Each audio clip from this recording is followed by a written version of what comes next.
ഒരു വചനം ഉണ്ടല്ലോ, മനുഷ്യൻ പദ്ധതികൾ വിഭാവനം ചെയ്യുന്നു, അന്തിമമായ തീരുമാനം കർത്താവിൻ്റേത് അത്ര എന്നുള്ളത്. അപ്പോൾ എല്ലാവരുടെ ലൈഫിലും അങ്ങനെ ഒരു ആ ഒരു വചനം അത്ര അങ്ങനെ ജീവിച്ച പോലെ തോന്നുന്നുണ്ട്.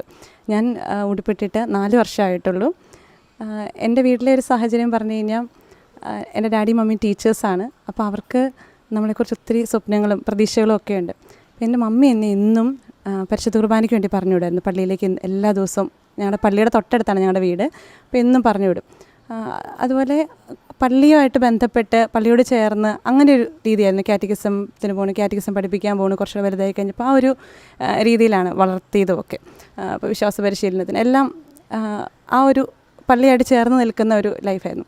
പക്ഷേ എൻ്റെ അമ്മയുടെയും ഡാഡിയുടെ ആഗ്രഹം എന്ന് പറഞ്ഞാൽ സിവിൽ സർവീസിന് വിടണമെന്നായിരുന്നു. അപ്പോൾ കുഞ്ഞുനാൾ തൊട്ട് നമ്മളോട് ഇങ്ങനെ പറയും, വലുതാകുമ്പോൾ കളക്ടർ ആവണം, സിവിൽ സർവീസിന് പോകണം. അങ്ങനെ ഒരു ഇൻപുട്ട് അങ്ങനെ രീതിയിലാണ്. ഇപ്പോൾ ഡാഡിയുടെ ഒരു ലൈബ്രറി ഒക്കെ ഉണ്ട്, ഇപ്പോൾ ഡാഡിയുടെ ബുക്സൊക്കെ ഇഷ്ടമാരുണ്ട്. ഇപ്പോഴും നമുക്ക് എല്ലാവിധ സാഹചര്യങ്ങളും നമ്മുടെ മുമ്പിൽ ഇങ്ങനെ ഓപ്പണായിട്ട് എന്തിനു വേണമെങ്കിലും നമുക്ക് പോകാം. അങ്ങനെ ഒരു ഏത് ഓപ്ഷൻ വേണമെങ്കിലും എടുക്കാം ആ രീതി. അപ്പോൾ കോളേജിലൊക്കെ പഠിക്കുന്ന സമയത്തും നമ്മൾ എല്ലാ പ്രോഗ്രാമിനും എല്ലാത്തിനും കൂടും, ഡാൻസിന്, പാട്ടിന്, പ്രസംഗത്തിന് എല്ലാത്തിനും കൂടാനുള്ളൊരു സാഹചര്യം. അതിനൊന്നും വീട്ടിൽ നിന്നൊരു നോ ഇല്ല, മറിച്ച് എപ്പോഴും ഇങ്ങനെ ഒരു പ്രോത്സാഹനമാണ്. അപ്പോൾ നമുക്കൊരിക്കലും ഒരു അങ്ങനത്തെ ഒരു നോ കിട്ടുന്നൊരവസരമില്ല. അപ്പോൾ നമുക്ക് എപ്പോഴും അങ്ങനത്തെ സാഹചര്യമുണ്ട്. പക്ഷേ നമ്മുടെ ഉള്ളിൽ ഇങ്ങനെ ഒരു ചോദ്യം ഇങ്ങനെ വരാനായിട്ട് തുടങ്ങി. അതായത് സിവിൽ സർവീസാണോ തമ്പുരാൻ്റെ ശുശ്രൂഷിക്കുന്നതാണോ, അതിലേതാണ് ശ്രേഷ്ഠം? അങ്ങനെ ഒരു ക്വസ്റ്റ്യൻ നമ്മുടെ ഉള്ളിലേക്ക് വന്നു. ഇപ്പോൾ 10th കഴിയുമ്പോഴുള്ള സാധാരണ എല്ലാവരും കോൺവെൻറ്റിലൊക്കെ ചേരാൻ വെച്ചു. അപ്പോൾ ഞാനും ചോദിച്ചു 10th കഴിഞ്ഞപ്പോൾ. അപ്പം ഞങ്ങളുടെ ഇടവകയിൽ എന്ന SH സിസ്റ്റേഴ്സാണ്. അപ്പോൾ എനിക്കും ജോസിസ്റ്റിൻ്റെ അതേ ഒരു രീതിയാണെന്ന് വെച്ചാൽ അതല്ലാതെ നമുക്ക് വേറൊന്നും അറിയില്ല. കോൺഗ്രിഗേഷൻ, വേറൊരു കോൺഗ്രിഗേഷനെ കുറിച്ച് അറിയത്തില്ല. സിസ്റ്റർ ആവുമെന്ന് പറഞ്ഞാൽ SH പോവുക, ആ ഒരു രീതിയിലായിരുന്നു. അപ്പോൾ സിസ്റ്റേഴ്സായാലും നമ്മുടെ അടുത്ത് പറയും, ഞങ്ങളുടെ കൊച്ചാട്ടോ, അവർ നമ്മളെ പള്ളിയിൽ പൂ വയ്ക്കാനും കൂട്ടും, പീക്കെന്ന് പറയുന്നത് അതൊക്കെ കുത്താനൊക്കെ കൂട്ടും, അങ്ങനെ ആൾക്കാർ അലങ്കരിക്കാനൊക്കെ കൂട്ടും.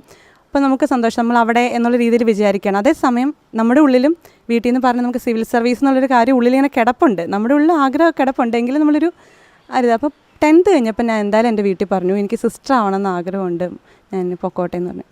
അപ്പോൾ എൻ്റെ മമ്മി എന്നോട് പറഞ്ഞു, ഇതൊക്കെ ഈ പ്രായത്തിൽ എല്ലാവർക്കും തോന്നുക, അതിനെക്കുറിച്ച് ചിന്തിക്കുകയേ വേണ്ടെന്ന് പറഞ്ഞു. കുറച്ചുകൂടെ കഴിയട്ടെ, എന്നിട്ട് നിനക്ക് ആഗ്രഹമാണ്, നമുക്ക് ആലോചിക്കാം എന്നൊക്കെ പറഞ്ഞു. അപ്പോൾ ഓക്കെ, +2 പഠിക്കാൻ വിട്ടു. +2 കഴിഞ്ഞു. +2 കഴിഞ്ഞപ്പോൾ ഞാൻ ഓർത്തു, ഞാൻ ഇച്ചിരി വലുതായല്ലോ. അപ്പോൾ ഞാൻ ചോദിച്ചു, ഞാൻ പോയിക്കോട്ടെ, എനിക്ക് അപ്പോഴും നല്ല ആഗ്രഹമുണ്ട്. അപ്പോൾ എൻ്റെ ടീച്ചേഴ്സും എന്നോട് പറയുന്നുണ്ട്, സിവിൽ സർവീസിന് പോകും, നിനക്ക് പറ്റും, ആ രീതിയിൽ പറയുന്നുണ്ട്.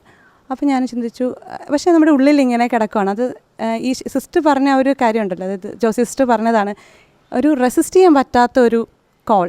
അത് നമുക്ക് ഈശോയുടെ പ്രണയം എന്നൊക്കെ പറയുന്ന പോലെ അത്രയും നമ്മളിങ്ങനെ ക്യാപ്ചർ ചെയ്യുന്ന പോലെ ഒരു സംഭവം ഉള്ളിലേക്ക് കയറാൻ വേണ്ടി തുടങ്ങിയ ഒരു സമയമായിരുന്നു.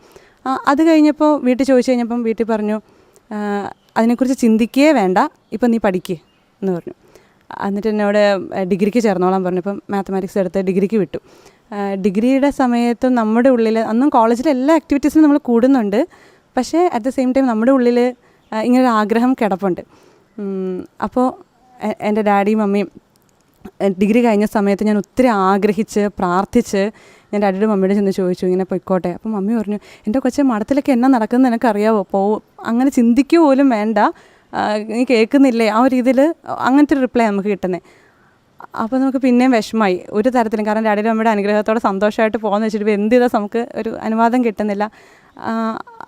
അപ്പോൾ ഡിഗ്രി കഴിഞ്ഞപ്പോഴും പോകാൻ പറ്റുന്നില്ല, ഒരു തരത്തിലും നമുക്ക് അതിലേക്ക് മുമ്പോട്ട് പോകാൻ സാധിക്കുന്നുണ്ട്. അപ്പം എനിക്കെന്നെ ഭയങ്കര വിഷമമായി തുടങ്ങി. ഞാനും ചിന്തിച്ചു, ഈശോയ്ക്ക് എന്നെ വേണ്ടായിരിക്കും, അങ്ങനെ ചിന്തിക്കാൻ തുടങ്ങി.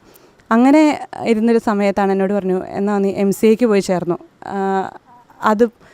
അതിന് പഠിച്ചോ, ഇനി വേറെ അതിനെക്കുറിച്ച് ചിന്തിക്കേണ്ട എന്ന് പറഞ്ഞ്. അപ്പോൾ നമുക്ക് കാറ്, സ്കൂട്ടി, ഫോൺ എല്ലാം തന്ന് നമ്മളെ പഠിക്കാനായിട്ട് വിടുകയാണ്. ഡിഗ്രി ഞാൻ വിമൻസ് ഓൺലിയിലാണ് പഠിച്ചത്. അപ്പോൾ എന്നോട് പറഞ്ഞു, നീ മിക്സ്ഡ് കോളേജിൽ പഠിച്ചാൽ മതി എന്ന് പറഞ്ഞു. അങ്ങനെ വിട്ടു. അപ്പോൾ നമുക്കെല്ലാ സ്വാതന്ത്ര്യമുണ്ട്, അങ്ങനെ വിടുകയാണ്. അങ്ങനെ വിട്ട് കഴിഞ്ഞപ്പം ആ ഒരു 3 വർഷം MCA 3 വർഷത്തെ കോഴ്സാണ്. അത് പഠിച്ചു കഴിഞ്ഞപ്പോഴും നമ്മുടെ ഉള്ളിൽ സ്റ്റിൽ ഈ ഒരു കാര്യം നിൽക്കുകയാണ്. അതാണ് എനിക്ക് തോന്നുന്നത്, ഈശോ പറഞ്ഞിട്ടില്ലേ, നിങ്ങൾ എന്നെ തിരഞ്ഞെടുക്കുകയല്ല, ഞാൻ നിങ്ങളെ തിരഞ്ഞെടുക്കുകയാണ് ചെയ്യുന്നത്. അപ്പോൾ ഈശോ തിരഞ്ഞെടുത്താണ്, ഈശോ നോക്കി വെച്ചിരിക്കുന്നതുകൊണ്ടായിരിക്കും നമുക്ക് നമ്മുടെ ഉള്ളിൽ നിന്ന് അത് വിട്ടു പോകുന്നില്ല, നമുക്കതിനെ റെസിസ്റ്റ് ചെയ്യാനായിട്ട് സാധിക്കണം. അത്രയും ഒരു ഡീപ്പായിട്ട് നമ്മുടെ ഉള്ളിൽ ആ ഒരു കോള് നമുക്ക് അനുഭവപ്പെടുകയാണ്. അപ്പോൾ അതിന് ശേഷവും വീട്ടിൽ ചോദിച്ചിരിക്കുമ്പം ഇങ്ങനെ പറയുകയാണ്, അതായത് ഒരു തരത്തിലും അപ്പോൾ നമ്മുടെ ഉള്ളിൽ ഇവർ പറയുന്ന ഒരു മഠത്തിലാകെ പ്രശ്നമാണ്, ഭയങ്കര പീഡനമാണ്, ഒരു തരത്തിലും ജീവിക്കാൻ സമ്മതിക്കില്ല എന്നുള്ള രീതിയിലാണ് പറയുന്നത്. അപ്പോൾ അങ്ങനെ ഇരിക്കുമ്പോൾ ആ ഒരു സമയത്താണ് ഞാൻ പരിശുദ്ധ കുർബാനയുടെ മുമ്പിൽ ആരാധനയ്ക്കായിട്ട് ചാപ്പലിൽ പോയിരിക്കുന്നത്. ഇപ്പോൾ ഇവിടെ അടുത്ത ഡിവൈൻ മേഴ്സി ഷ്രൈൻ എന്ന് പറഞ്ഞ് തൊടുപുഴയുള്ള, അപ്പോൾ അവിടെ ആ ചാപ്പലിൽ പോയിരുന്ന് പ്രാർത്ഥിക്കാറുണ്ടായിരുന്നു. അപ്പോൾ ആ സമയത്ത് അവിടെ ഇരുന്ന് കഴിഞ്ഞപ്പോഴാണ് ഈശോയുടെ മുമ്പിൽ ഇങ്ങനെ ആയിരിക്കാൻ പറ്റുന്നത്. നമുക്ക് ഈ ലോകത്തിൽ ആരെല്ലാം നമ്മൾ എന്തെല്ലാം ചെയ്യുമെന്ന് പറഞ്ഞാലും ഉറപ്പായിട്ട് നമുക്ക് ഓടിച്ചെല്ലാൻ പറ്റുന്ന ഒരേ ഒരു ഇടം ഈശോയാണ്. നമ്മൾ ഒരിക്കലും കൈവിടില്ല എന്ന് നമുക്ക് ഉറപ്പുള്ളൊരു സ്ഥലം ഈശോയാണ്. അപ്പോൾ ഞാൻ ഉള്ളിൽ ഓർത്തു, പരിശുദ്ധ കുർബാനയുടെ അടുത്ത് എത്താനായിട്ട് എനിക്ക് സാധിക്കുമെങ്കിൽ, അങ്ങനെ ഒരു ഓപ്ഷൻ എൻ്റെ മുമ്പിലുണ്ടെങ്കിൽ പിന്നെ ഞാൻ എന്തിനാണ് പേടിക്കുന്നത്? അതായത് എന്തെല്ലാം വന്നാലും എനിക്ക് ഓടിച്ചെല്ലാനൊരു ഇടമുണ്ട്, സക്രാരിയുണ്ട്. അപ്പോൾ അങ്ങനെ ചിന്തിച്ച് കഴിഞ്ഞ് കഴിഞ്ഞപ്പോൾ ആ സമയത്താണ് SABS കോൺഗ്രിഗേഷൻ ഞാൻ പരിചയപ്പെടുന്നത്. അതിലേക്ക് പോരാം, എന്നാൽ SABS ചേർന്നേക്കാം എന്നുള്ള രീതിയിലേക്ക് തീരുമാനം വന്നു. അപ്പോൾ അതിനുശേഷം ഞാൻ എൻ്റെ മമ്മിയോടും ഡാഡിയോടും ചെന്ന് ചോദിച്ചു, ഞാൻ പൊക്കോട്ടെ എന്ന് ചോദിച്ചു. അപ്പോൾ എൻ്റെ മമ്മീൻ്റെ ഡാഡി അതുവരെ നോ പറഞ്ഞ ആൾക്കാരെ യെസ്സും പറഞ്ഞില്ല, നോയും പറഞ്ഞില്ല. അപ്പോൾ പിന്നെ നമ്മൾ മൗനസമ്മതം നടത്തുന്നതും ഇറങ്ങിപ്പോരാം. അത് ശരിക്കും പറഞ്ഞ ഒരു പറഞ്ഞാൽ ഇറങ്ങിപ്പോരുവാണ് ചെയ്തത്. പക്ഷെ അവരെന്നെ കൊണ്ടുപോയിട്ട് അങ്ങനെയല്ലായിരുന്നു. പക്ഷേ ഡാഡിയും മമ്മിയും അനുഗ്രഹിച്ചാണ് വിട്ടതെന്ന് എനിക്ക് ഉറപ്പായിരുന്നു. അങ്ങനെ പോകുന്നത്. അപ്പോൾ ഒത്തിരി സങ്കടപ്പെട്ടെന്നൊക്കെ വേണേൽ പറയാം, എങ്കിൽ പോലും അവരനുഗ്രഹിച്ചാണ് വിട്ടതെന്ന് നമുക്കറിയുന്നു. അങ്ങനെയാണ് SABSലേക്ക് കടന്നു വന്നത്.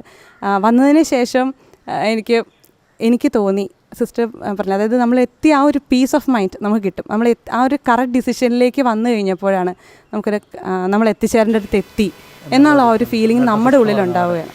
അപ്പോൾ അങ്ങനെയാണ് ഇതിലേക്ക് വന്നത്. അപ്പോൾ ഞാനിപ്പോൾ 4 വർഷമായി. ഇപ്പോൾ ഇപ്പോഴും ഈശോയുടെ അടുത്ത് ഇങ്ങനെ ചിന്തിക്കുമ്പം, പക്ഷേ എന്താണ് എൻ്റെ ലൈഫിനെ മുഴുവൻ മാറ്റിമറിച്ച്, അല്ലെങ്കിൽ കോളേജൊക്കെ പഠിച്ച കാലത്ത് ക്ലാസ്സിൽ പോലും കയറാതെയൊക്കെ പുറത്തേടി നടന്ന് പ്രോഗ്രാം എന്നൊക്കെ പറഞ്ഞ് നടന്നിരുന്ന ഒരാൾ എൻ്റെ ലൈഫിനെ ഫുള്ളിങ്ങനെ മാറ്റിമറിക്കത്തക്ക രീതിയിൽ എന്താണ് അതിൻ്റെ റീസൺ എന്ന് ചോദിച്ചു കഴിഞ്ഞപ്പം കിട്ടിയൊരു ഉത്തരവ് അത് തന്നെയായിരുന്നു. വിളിച്ചത് ഈശോയാണ്. ഈശോ കൊണ്ടു നടക്കുന്നു, ഈശോ സ്നേഹിച്ചത് കൊണ്ടാണ് ഇവിടെ വന്നതെന്നുള്ള ഒരു ചിന്ത വന്നു കഴിഞ്ഞപ്പം അതാണ് ശരിക്കും. പിന്നെ അതിനുശേഷം എൻ്റെ ഡാഡിയും മമ്മിയുടെയും ലൈഫിൽ സംഭവിച്ച കാര്യം എന്ന് വെച്ച് കഴിഞ്ഞാൽ, മമ്മി കുറേയും കൂടെ പരിശുദ്ധ കുർബാനയെ, മമ്മി നേരത്തെയും പരിശുദ്ധ കുർബാനയിൽ പങ്കെടുക്കുന്ന ആളായിരുന്നു, എന്നും പോകുന്ന ആളായിരുന്നു, എന്നും കുർബാനയിൽ പങ്കെടുക്കുമായിരുന്നു. പക്ഷേ ഇപ്പം എൻ്റെ മമ്മി എന്നെ വിളിക്കുമ്പോൾ എൻ്റെ മമ്മി എന്നോട് പറയും, മമ്മി കാറ്റഗിസം ടീച്ചറാണ്, മമ്മി പറയും, എൻ്റെ കുഞ്ഞെ, ഈശോയെക്കുറിച്ച് പരിശുദ്ധ കുർബാന ഇത്രയും വലുതാണെന്ന് അറിയാൻ ഇത്രയും വൈകിപ്പോയി, ഇത്രയും കുഞ്ഞുങ്ങൾക്ക് പകർന്നു കൊടുക്കാൻ ഇത്രയും വൈകിപ്പോയി. അതായത് ഞാനിവിടേക്ക് വന്നപ്പോൾ എൻ്റെ കുടുംബത്തിലേക്ക് അതിൻ്റെ അനുഗ്രഹം ചെല്ലുവാണ്. പിന്നെ എൻ്റെ ഡാഡിയിലുണ്ടായൊരു മാറ്റം എന്ന് പറഞ്ഞു കഴിഞ്ഞാൽ, എൻ്റെ ഡാഡി അത്ര വിശ്വാസമുള്ളൊരു വ്യക്തിയൊന്നുമല്ലായിരുന്നു. പക്ഷേ ഡാഡി ഇതിനെ എടുത്തൊരു രീതിയാണ് വളരെ രസകരമായിട്ട് എനിക്ക് തോന്നിയത്. ഞങ്ങളുടെ തന്നെ സിസ്റ്റേഴ്സ് ഒരിക്കൽ ഡാഡിയായിട്ട് സംസാരിച്ച് കഴിഞ്ഞപ്പം, എൻ്റെ ഡാഡിയാണെന്ന് അറിയില്ലായിരുന്നു. അപ്പോൾ ഡാഡിയോട് അവർ അല്ലാതെ ഒരു പരിചയപ്പെട്ട് കഴിഞ്ഞപ്പോൾ ഡാഡിയോട് ചോദിച്ചു, പരിചയപ്പെടുകയാണ്. അപ്പം മോൻ എന്നാ എടുക്കുക, മോൻ്റെ മക്കളൊക്കെ എന്നാ എടുക്കുക എന്നൊക്കെ പറഞ്ഞ് ചോദിച്ചു. അങ്ങനെ ചോദിച്ചപ്പോൾ എൻ്റെ ഡാഡി പറഞ്ഞു, എനിക്ക് 3 പെൺമക്കളാണെന്ന് പറഞ്ഞു.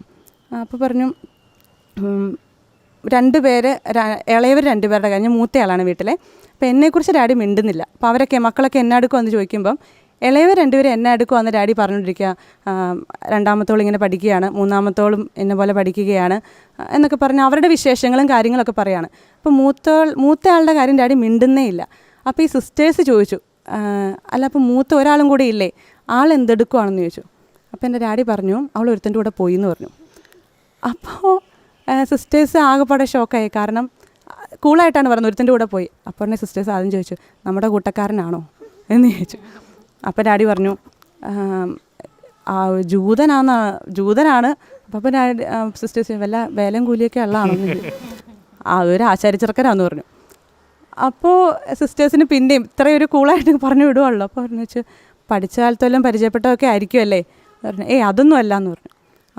പിന്നെ എങ്ങനെയാണ്, പിന്നെ അവർ തമ്മിൽ പറയാണ്, ഇപ്പോൾ വാട്സപ്പും ഫേസ്ബുക്കും ഒക്കെ ഉള്ളതല്ലേ, അങ്ങനെയായിരിക്കും പറഞ്ഞു. അപ്പോൾ ഇപ്പോൾ എങ്ങനെ അവർക്ക് സന്തോഷമായിട്ടാണോ ജീവിക്കുന്നത്? അപ്പോൾ ഉടനെ ഡാഡി പറഞ്ഞു, അവളിപ്പോൾ നിങ്ങളുടെ മഠത്തിലുണ്ടെന്ന് പറഞ്ഞു. അപ്പോഴാണ് ആരാണ് ഈ ജൂതച്ചെറുക്കൻ, ഈ ആശാരിച്ചെറുക്കൻ ആരാന്നുള്ളത് അവർക്ക് പിടികിട്ടിയത്. പക്ഷേ ഇതിനെക്കുറിച്ച് കേട്ടപ്പോൾ ഞാനും ചിരിച്ചു. അപ്പം ഞാൻ ഇപ്പോൾ ഇരുന്ന് ഓർക്കുമ്പോൾ, ഞാൻ 4 വർഷമേ ആയിട്ടുള്ളൂ, ഇവരുടെ അത്രയൊന്നും ആയിട്ടില്ല. പക്ഷേ ഇപ്പോൾ ചിന്തിക്കുമ്പോൾ ഞാൻ ഓർക്കുകയാണ്, ആ ആശാരിച്ചെറുക്കൻ്റെ കൂടെ അന്ന് ഇറങ്ങിപ്പോയിട്ട് ഇന്നും ഒരു കുറവും ഇതുവരെ ഈശോ വരുത്തിയിട്ടില്ല. നമുക്കെന്തൊരു ആവശ്യം ഉണ്ടെങ്കിൽ, അല്ലെങ്കിൽ നമുക്കൊരു ആഗ്രഹം ഉണ്ട്, ഈശോയുടെ അടുത്ത് പറഞ്ഞാൽ മതി. ഈശോയുടെ അത് ഷെയർ ചെയ്യുമ്പോൾ ഈശോ എനിക്ക് അങ്ങനെ വേണം, ഞാൻ ഈശോയുടെയൊക്കെ പറയും, ഈശോ എന്നെ കറങ്ങാൻ കൊണ്ടുപോകണം കേട്ടോ, ഇങ്ങനെ പറയട്ടോ. ഇപ്പം ഞാൻ ഉടുപ്പിട്ട് 4 വർഷമായി. ഇപ്പം പഠിക്കാനൊക്കെ ആയിട്ട് വീണ്ടും എന്നെ പഠിക്കാനായിട്ട് വിട്ടു, MSc ചെയ്തോളാൻ പറഞ്ഞു. അപ്പം അങ്ങനെ പഠിക്കാനൊക്കെ ആയിട്ട് ഞാനിങ്ങനെ കറങ്ങി നടക്കുവാണ്. ഇപ്പം ഞാൻ പ്രോൺഷ്യസ് ഇപ്പോഴും ഞാനിങ്ങനെ കറങ്ങിക്കൊണ്ടിരിക്കുക. അത് ഈശോ എന്നെ പഠിക്കാൻ എന്നുള്ളത് ആഗ്രഹം ഇപ്പോഴും നടക്കുന്നുണ്ട്, പഠിക്കുന്നുണ്ട്, കാര്യങ്ങൾ ചെയ്യുന്നുണ്ട്. അത് നമുക്ക് സർവീസിൽ നിന്ന് അവൻ്റെ സർവീസിലേക്ക്, അല്ലെങ്കിൽ ജീസസ് സർവീസിലേക്ക് ദൈവം മാറ്റി. അതൊരു വലിയൊരു അനുഭവമാണ് ഉണ്ടായിരിക്കുന്നത്.